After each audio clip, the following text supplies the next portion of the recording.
ನೀವಿನ್ನೂ ನಮ್ಮ ಚಾನೆಲ್ನ ಸಬ್ಸ್ಕ್ರೈಬ್ ಮಾಡಿಲ್ಲ ಅಂದರೆ ಈ ಕೂಡಲೇ ಸಬ್ಸ್ಕ್ರೈಬ್ ಬಟನ್ ಒತ್ತಿ ಹಾಗೆ ಪಕ್ಕದಲ್ಲಿರುವ ಬೆಲ್ ಐಕಾನ್ನ ಕ್ಲಿಕ್ ಮಾಡಿ. ಇದರಿಂದ ನಮ್ಮ ಹೊಸ ವಿಡಿಯೋ ಅಪ್ಡೇಟ್ಸ್ಗಳು ನಿಮಗೆ ಸಿಗುತ್ತೆ.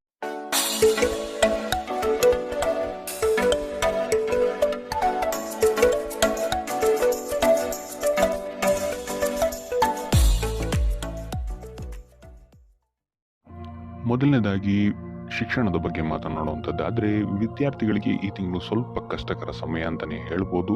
ಸೊ ನೀವು ಅಂದ್ಕೊಂಡಂತಹ ರಿಸಲ್ಟ್ ನಿಮಗೆ ಸಿಗೋಕ್ಕೆ ಹೆಚ್ಚಿನ ಪರಿಶ್ರಮವನ್ನು ನೀವು ಹಾಕಬೇಕಾಗುತ್ತೆ. ಇನ್ನು ನೀವೇನಾದರೂ ಸ್ಪರ್ಧಾತ್ಮಕ ಪರೀಕ್ಷೆಗಳಲ್ಲಿ ಏನಾದರೂ ತಗೊಳ್ತಾ ಇದ್ದೀರಾ ಅಂತ ಹೇಳಿದ್ರು ಸಹಿತ ನಿಮಗಿಲ್ಲಿ ಸ್ವಲ್ಪ ಅಡೆತಡೆಗಳ ನಂತರ ನಿಮಗಿಲ್ಲಿ ಯಶಸ್ಸು ಸಿಗುತ್ತೆ ಅಂತಲೇ ಹೇಳ್ಬೋದು. ಸೊ ಆದ್ದರಿಂದ ಸತತ ಪ್ರಯತ್ನವನ್ನು ನೀವಿಲ್ಲಿ ಮಾಡಬೇಕಾಗತ್ತೆ ಈ ಯಶಸ್ಸು ಸಿಗೋಕ್ಕೆ.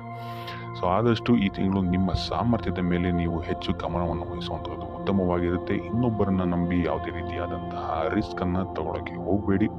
ಇದಲ್ಲದೆ ನಿಮ್ಮ ಗಮನ ಹೆಚ್ಚು ಮನರಂಜನೆಯ ಕಡೆ ಇರುತ್ತೆ ಅಂತಲೇ ಹೇಳ್ಬೋದು. ಸೊ ಇದರಿಂದಾಗಿ ಇಲ್ಲಿ ನಿಮ್ಮ ವಿದ್ಯಾಭ್ಯಾಸಕ್ಕೆ ಸ್ವಲ್ಪ ತೊಂದರೆ ಉಂಟಾಗಬಹುದು.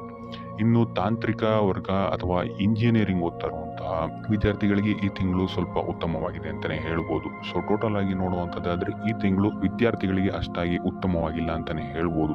ಇನ್ನು ಕುಟುಂಬ ವಿಚಾರಕ್ಕೆ ಬರುವಂಥದ್ದಾದರೆ ಮೊದಲಾರ್ಧದಲ್ಲಿ ನೀವು ಈ ತಿಂಗಳು ಕುಟುಂಬದ ಜೊತೆ ಹೊಂದಿಕೊಂಡು ಹೋಗೋಕ್ಕೆ ಟ್ರೈ ಮಾಡ್ತೀರಾ ಅಂತಲೇ ಹೇಳ್ಬೋದು. ಸೊ ಇದರಿಂದಾಗಿ ಇಲ್ಲಿ ನಿಮಗೆ ನಿಮ್ಮ ಪ್ರತಿಯೊಂದು ಯೋಜನೆಗಳಿಗೆ ಕುಟುಂಬದವರಿಂದ ಸಂಪೂರ್ಣವಾದಂತಹ ಸಲಹೆ ಮತ್ತು ಸಹಕಾರಗಳು ಸಿಗುತ್ತೆ ಅಂತಲೇ ಹೇಳ್ಬೋದು. ಇದಲ್ಲದೆ ಒಡ ಹುಟ್ಟಿದವರು ಸಹಿತ ನಿಮಗಿಲ್ಲಿ ಹೆಚ್ಚು ಸಹಕಾರವನ್ನು ನೀಡ್ತಾರೆ ಅಂತಲೇ ಹೇಳ್ಬೋದು. ಕುಟುಂಬದಲ್ಲಿ ಮೊದಲೆರಡು ವಾರಗಳು ಹೆಚ್ಚು ಸಕಾರಾತ್ಮಕವಾದಂತಹ ವಾತಾವರಣನೇ ಇರುತ್ತೆ ಅಂತಲೇ ಹೇಳ್ಬೋದು. ಇದಲ್ಲದೆ ನಿಮ್ಮ ಪ್ರೀತಿಯ ಸಂಬಂಧಗಳಲ್ಲಿ ಸ್ನೇಹಿತರ ಒಡನಾಟವನ್ನು ಆದಷ್ಟು ನೀವು ತಪ್ಪಿಸುವಂಥದ್ದು ಉತ್ತಮವಾಗಿರುತ್ತೆ. ಕೊನೆಯ ವಾರವೂ ಸಹಿತ ನಿಮಗಿಲ್ಲಿ ಅತ್ಯುತ್ತಮವಾಗಿದೆ ಅಂತಲೇ ಹೇಳ್ಬೋದು. ಸೊ ನಿಮ್ಮ ಸಮಯೋಚಿತ ನಿರ್ಧಾರಗಳಿಂದ ನಿಮ್ಮೆಲ್ಲ ಸಮಸ್ಯೆಗಳನ್ನು ನೀವು ಈ ತಿಂಗಳು ನಿಮ್ಮ ಕುಟುಂಬ ವಿಚಾರದಿಂದ ದೂರ ಮಾಡ್ಕೊಳ್ತೀರಾ ಅಂತಲೇ ಹೇಳ್ಬೋದು. ಇನ್ನು ದಿನ ಕಳೆದಂತೆ ನಿಮ್ಮ ಮನೆಯ ವಾತಾವರಣ ಶಾಂತಿ ಮತ್ತು ಆಹ್ಲಾದಕರವಾಗಿರುತ್ತೆ ಅಂತಲೇ ಹೇಳ್ಬೋದು. ಸೊ ಟೋಟಲ್ ಆಗಿ ನೋಡುವಂಥದ್ದಾದರೆ ಕುಟುಂಬ ವಿಚಾರದಲ್ಲಿ ಈ ತಿಂಗಳು ನಿಮಗೆ ಉತ್ತಮವಾದಂತಹ ಫಲಗಳಿದೆ ಅಂತಲೇ ಹೇಳ್ಬೋದು. ಇನ್ನು ಆರೋಗ್ಯ ವಿಚಾರಕ್ಕೆ ಬರುವಂಥದ್ದಾದರೆ ಆರೋಗ್ಯ ವಿಚಾರದಲ್ಲೂ ನಿಮಗೆ ಈ ತಿಂಗಳು ಉತ್ತಮವಾಗಿದೆ ಅಂತಲೇ ಹೇಳ್ಬೋದು. ಈ ತಿಂಗಳು ನೀವು ಹೆಚ್ಚು ಶಕ್ತಿವಂತರಾಗಿರ್ತೀರಾ ಅಂತಲೇ ಹೇಳ್ಬೋದು. ನಿಮ್ಮ ಕೆಲಸದ ಸಾಮರ್ಥ್ಯವೂ ಸಹಿತ ಈ ತಿಂಗಳು ಹೆಚ್ಚಾಗಿರುತ್ತೆ ಅಂತಲೇ ಹೇಳ್ಬೋದು. ಸೊ ಮಾಡುವಂತಹ ಪ್ರತಿಯೊಂದು ಕಾರ್ಯಗಳಲ್ಲೂ ನಿಮ್ಮ ಶಕ್ತಿ ನಿಮಗೆ ಸಹಕಾರಿಯಾಗಿರುತ್ತೆ ಅಂತಲೇ ಹೇಳ್ಬೋದು. ಇನ್ನು ಇದಲ್ಲದೆ ದೀರ್ಘಕಾಲೀನ ರೋಗಗಳಿಂದ ಏನಾದರೂ ಬಳಲ್ತಾ ಇದ್ದರೆ ಈ ತಿಂಗಳು ನಿಮಗೆ ಇದರಿಂದ ಚೇತರಿಕೆಯ ಸಮಯ ಆಗಿರುತ್ತೆ ಅಂತಲೇ ಹೇಳ್ಬೋದು. ಸೊ ಆದಷ್ಟು ನಿಮ್ಮ ಸಾಮರ್ಥ್ಯವನ್ನು ಹೆಚ್ಚಿಸಲು ಆರೋಗ್ಯಕರ ಆಹಾರವನ್ನು ಸೇವಿಸುವಂಥದ್ದು ನೀವು ಉತ್ತಮವಾಗಿರುತ್ತೆ. ಇದು ಅಲ್ಲದೆ ನಿಮ್ಮ ದೈನಂದಿನ ಕಾರ್ಯಗಳಲ್ಲಿ ಯೋಗ ಮತ್ತು ಧ್ಯಾನವನ್ನು ಸಹ ಮಾಡುವಂಥದ್ದು ನಿಮಗೆ ಉತ್ತಮವಾಗಿರುತ್ತೆ ಅಂತಲೇ ಹೇಳ್ಬೋದು. ಸೊ ಆದಷ್ಟು ಕರಿದ ತಿಂಡಿಗಳಿಂದ ದೂರ ಇರುವಂಥದ್ದು ಒಳ್ಳೆಯದು.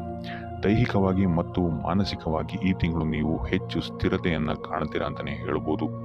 ಇನ್ನು ವಯೋವೃದ್ಧರಿಗೆ ಮಧುಮೇಹದಂತಹ ಸಮಸ್ಯೆಗಳು ಸ್ವಲ್ಪ ಕಾಣಬಹುದು. ಸೊ ಆದ್ದರಿಂದ ಯಾವುದೇ ರೀತಿಯಾದಂತಹ ಆರೋಗ್ಯ ವಿಚಾರವನ್ನು ನೆಗ್ಲೆಕ್ಟ್ ಮಾಡದೆ ವೈದ್ಯಕೀಯ ಸಲಹೆಯನ್ನು ಪಡೆಯುವಂಥದ್ದು ನೀವಿಲ್ಲಿ ಉತ್ತಮವಾಗಿರುತ್ತೆ ಅಂತಲೇ ಹೇಳ್ಬೋದು. ಸೊ ಒಟ್ಟಾರೆಯಾಗಿ ಆರೋಗ್ಯದ ದೃಷ್ಟಿಕೋನದಿಂದ ಅತ್ಯುತ್ತಮವಾದಂತಹ ಫಲಗಳನ್ನು ನೀವು ಈ ತಿಂಗಳು ನೋಡ್ತೀರಾ ಅಂತಲೇ ಹೇಳ್ಬೋದು. ಇನ್ನು ವೃತ್ತಿ ಜೀವನಕ್ಕೆ ಬರುವಂಥದ್ದಾದರೆ ನೀವು ಈ ತಿಂಗಳು ಯಾವುದೇ ಪ್ರಮುಖ ಕೆಲಸಗಳನ್ನು ಮಾಡಬೇಕಾದ್ರೆ ನಿಮ್ಮ ಪೋಷಕರ ಆಶೀರ್ವಾದವನ್ನು ಪಡೆಯುವಂಥದ್ದು ನಿಮಗೆ ಇಲ್ಲಿ ಅದೃಷ್ಟವನ್ನು ತರುತ್ತೆ ಅಂತಲೇ ಹೇಳ್ಬೋದು. ಸೊ ಇಲ್ಲಿ ನಿಮ್ಮ ಪ್ರತಿಯೊಂದು ಕಾರ್ಯಗಳು ಸಹಿತ ಉತ್ತಮ ಸ್ಥಿತಿಯಲ್ಲಿರುತ್ತೆ ಅಂತಲೇ ಹೇಳ್ಬೋದು. ಸೊ ಅನೇಕ ನಿಂತಹ ಕೆಲಸಗಳು ಸಹಿತ ನಿಮ್ಮ ಪೋಷಕರ ಆಶೀರ್ವಾದದಿಂದ ನೆರವೇರುತ್ತೆ ಅಂತಲೇ ಹೇಳ್ಬೋದು. ಸೊ ಇದು ಅಲ್ಲದೆ ಈ ತಿಂಗಳು ನಿಮಗೆ ಹೆಚ್ಚಿನ ಅವಕಾಶಗಳು ಸಹಿತ ದೊರೆಯುತ್ತೆ ಅಂತಲೇ ಹೇಳ್ಬೋದು. ಸೊ ಆದ್ದರಿಂದಾಗಿ ಈ ತಿಂಗಳು ನೀವು ನಿಮ್ಮ ಸಮಯವನ್ನು ಉತ್ತಮವಾಗಿ ಬಳಸಿಕೊಳ್ಳುವಂಥದ್ದು ಉತ್ತಮವಾಗಿರುತ್ತೆ. ಇನ್ನು ಇದಲ್ಲದೆ ನಿಮ್ಮ ಸ್ನೇಹಿತರ ಸಹಕಾರವೂ ಸಹಿತ ನಿಮಗೆ ನಿಮ್ಮ ಕಾರ್ಯಕ್ಷೇತ್ರದಲ್ಲಿ ಸಿಗುತ್ತೆ ಅಂತಲೇ ಹೇಳ್ಬೋದು. ಇನ್ನು ಯುವಕರು ನಿಮ್ಮ ವೃತ್ತಿ ಜೀವನದ ಬಗ್ಗೆ ಯೋಜನೆಗಳನ್ನು ಮಾಡುವಂಥದ್ದು ಉತ್ತಮವಾಗಿರುತ್ತೆ. ಇನ್ನು ಉದ್ಯೋಗ ನಿರೀಕ್ಷೆಯಲ್ಲಿರುವಂತಹ ಜನರಿಗೆ ಈ ತಿಂಗಳು ಉತ್ತಮವಾದಂತಹ ಅವಕಾಶಗಳು ನಿಮ್ಮನ್ನು ಹುಡ್ಕೊಂಡು ಬರುತ್ತೆ ಅಂತಲೇ ಹೇಳ್ಬೋದು. ಸೊ ಸತತ ಪ್ರಯತ್ನದಿಂದ ನೀವು ಅಂದ್ಕೊಂಡಂತಹ ಯಶಸ್ಸು ನಿಮಗೆ ಈ ತಿಂಗಳು ಸಿಗುತ್ತೆ ಅಂತಲೇ ಹೇಳ್ಬೋದು ನಿಮ್ಮ ವೃತ್ತಿ ಜೀವನದಲ್ಲಿ. ಸೊ ಆದಷ್ಟು ಈ ಸಮಯವನ್ನು ಬಳಸ್ಕೊಳ್ಳೋದಕ್ಕೆ ಟ್ರೈ ಮಾಡಿ. ಇನ್ನು ಆರ್ಥಿಕ ಸ್ಥಿತಿಯನ್ನು ನಾವು ನೋಡುವಂಥದ್ದಾದರೆ ಆರ್ಥಿಕ ಪರಿಸ್ಥಿತಿ ಈ ತಿಂಗಳು ನಿಮಗೆ ಸ್ಥಿರವಾಗಿರುತ್ತೆ ಅಂತಲೇ ಹೇಳ್ಬೋದು. ಸೊ ಹೆಚ್ಚು ಬಂಡವಾಳವನ್ನು ಹೂಡಿ ವ್ಯಾಪಾರ ಮಾಡ್ತಾ ಇರುವಂತಹ ಜನಗಳಿಗೆ ಈ ತಿಂಗಳು ಸಾಮಾನ್ಯವಾದಂತಹ ಫಲಗಳಿದೆ ಅಂತಲೇ ಹೇಳ್ಬೋದು.